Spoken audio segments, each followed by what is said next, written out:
Steve Aryan here with Outdoor Solutions, and today I want to give you guys a shooting tip on your trigger control, trigger management. Now, one of the things I want to get into today is the consistency in which we pull the trigger, and that is enabled by our hand placement. We want to make sure that we're setting ourselves up for success. So we want to start off with taking our hand and making sure it's in a position to pull it straight back, and we have another tip where we'll go over more about that. We want to make sure that we're able to pull that trigger straight to the rear.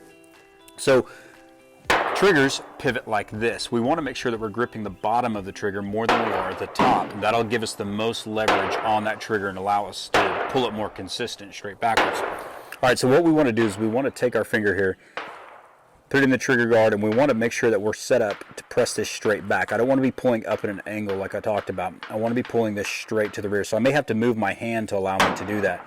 So my hand is going to move down just a little bit. I'm going to be pulling on the bottom of the trigger and pulling it straight back.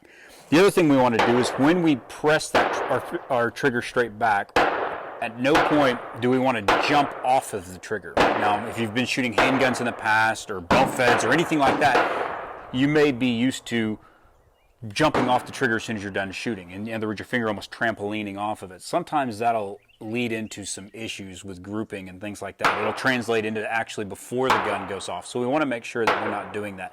When we break that shot, we want to pull that trigger straight back to the rear, press, the gun goes off, and just have just a small delay before we take our finger off to get ready for the next shot. So that's one of the things that we want to do.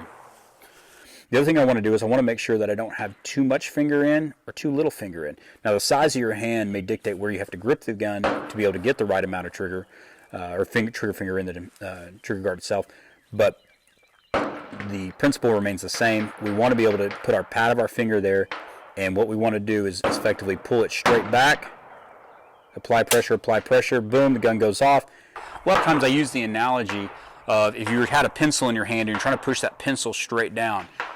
If we're starting to push the pencil to the right or to the left, then we know we've got a problem with our trigger pull. So we want to make sure that we're pressing it straight down, straight to the rear. And that's how we want to operate our trigger.